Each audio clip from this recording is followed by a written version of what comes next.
पहली बार जब हमने मेरे दोस्त के बेटे के कहने पर लीडर को क्या नहीं करना चाहिए इस सब्जेक्ट पर बात की थी, तब लगा नहीं था कि इतना रिस्पॉन्स आएगा और इतना सही। कई लोगों ने मुझे पर्सनल कॉल्स और मैसेजेस करके कहा कि इस सब्जेक्ट पर मैं थोड़ा और बात करूं। हालांकि इससे मेरी रिस्पॉन्सिबिलिटीज बढ़ गई हैं, क्योंकि मैं बिना खुद पढ़े समझे और उस पर विचार किए कुछ भी नहीं बोलना चाहता।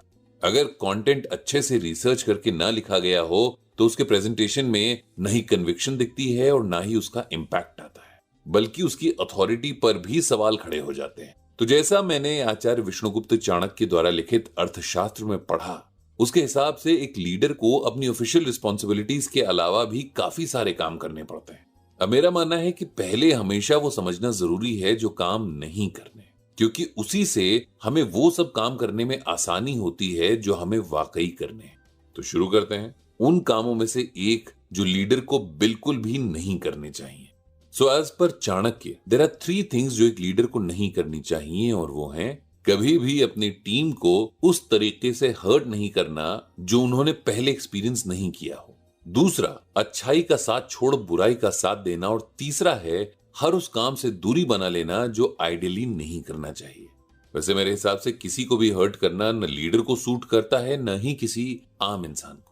Hurting somebody is anyways not permissible. Whenever we hurt anybody, we are actually hurting ourselves.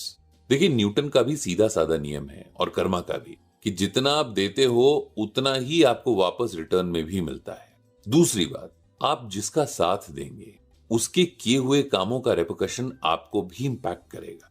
जो काम आइडियली सही नहीं है उसको करने में कभी भला नहीं हो सकता। अब अगर इन्हीं तीनों को हम डिटेल में समझें तो शायद आसानी से समझ आ जाएगा कि क्या नहीं करना है और क्या करना है। सबसे पहला है पनिशमेंट या सजा। अब ये तो हम सब जानते हैं कि वार्निंग मेल, मेमोज वगैरह हर कंपनी में दिए जाते हैं। कभी कभी लेट आने वालों की हाफ डे की सैलरी काट ली जाती है या उनकी छुट्टियां रिजेक्ट कर दी जाती हैं। लेकिन इन सबसे उतना बुरा इंपैक्ट नहीं पड़ता जितना कि वर्बल या फिजिकल पनिशमेंट से होता है। हालांकि फिजिकल पनिशमेंट कहीं नहीं होती है। बड़े से बड़े और छोटे से छोटे एम्प्लॉयज के राइट्स के लिए एचआर पॉलिसीज को बड़ा ही स्ट्रांग बनाया जाता है और उतनी ही स्ट्रिक्टली उन्हें लागू भी किया जाता है। लेकिन फिर भी एक लीडर को अपनी जबान और हाथ काबू में रखने चाहिए। बल्कि मैं तो कहता हूं कि किसी भी टीममेट को दूसरे टीममेट के सामने ह्यूमिलिएट नहीं करना चाहिए, क्योंकि इस तरह के व्यवहार से उस टीममेट के सिंपैथाइजर्स खड़े हो जाते हैं। शायद लॉबिंग आपके ही खिलाफ शुरू हो जाए। अगर आपको स्टिंकर मेल, वार्निंग मेल या मेमो ही देना है तो भी उसकी लैंग्वेज को बड़ा ही सधा हुआ यानी सिंपल रखिए, ताकि उसका इंपैक्ट भी आए और सामने वाले को इस कदर हर्ट भी ना हो कि वो आपके अगेंस्ट चला जाए।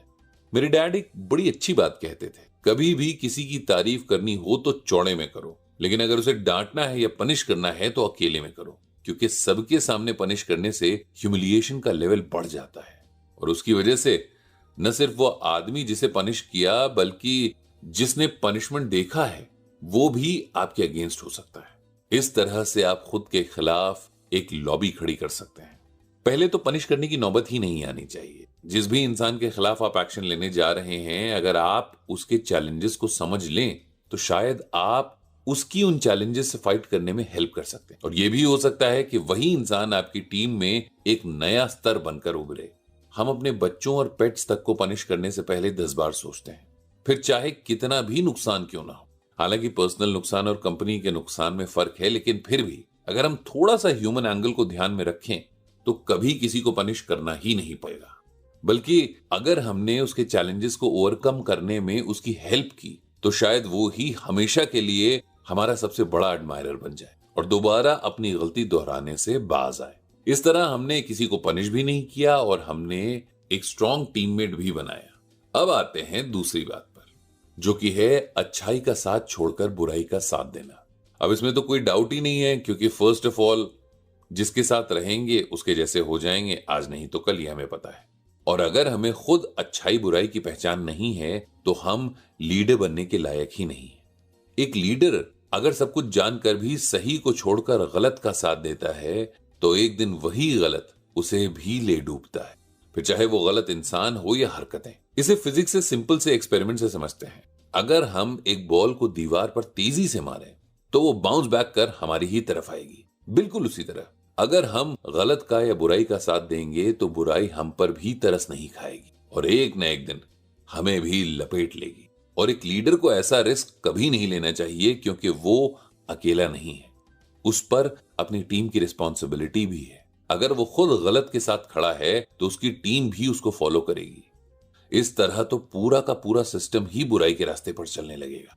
तीसरी और सबसे इंपॉर्टेंट बात, जो काम आइडियली सही नहीं है उससे तुरंत से पहले दूरी बना लीजिए। अगर आपको सीधे समझ नहीं आता है तो मैं आपको बचपन में ले चलता हूं। किसी भी बच्चे को बैंगन की सब्जी कभी पसंद नहीं आती, ज्यादातर मुझे भी नहीं आती थी और शायद आपको भी नहीं आती होगी। तो जैसे आप बचपन से बैंगन की सब्जी अवॉइड करते आए हैं, उसी तरह आइडियली रॉन्ग काम को और इंसान को बिल्कुल वैसे ही अवॉइड करें और इस तरह आप आगे की प्रॉब्लम्स को भी अवॉइड कर सकते हैं। भगवान बुद्ध भी कह गए हैं, जितना आप इग्नोर करेंगे उतना सुखी रहेंगे। और अगर बात इग्नोर या अवॉइड करने की है तो सबसे पहले हमें बुरी चीजों को अवॉइड करना चाहिए। एक लीडर को अगर कोई बुरी चीजों को अवॉइड करते देखेगा तो हर टीममेट भी वही फॉलो करेगा। अच्छा, ऐसा नहीं है कि लीडर को सिर्फ अपने टीममेट्स के सामने ही आइडियल बनकर रहना चाहिए। उसे न सिर्फ प्रोफेशनल और पब्लिक लाइफ में बल्कि पर्सनल लाइफ में भी इन बातों को अपनाना चाहिए। सिर्फ दिखावे में किया गया अच्छा बिहेवियर आपकी सोल से नहीं बल्कि बातों में झलकता है और ऐसे में आप एक हिपोक्रेट से ज्यादा कुछ नहीं है।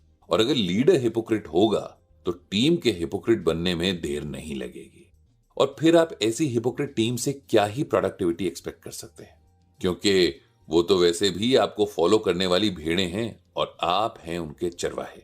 So the bottom line for every leader is practice what you preach, यानी आप जो कहते हैं उसे फॉलो भी करें।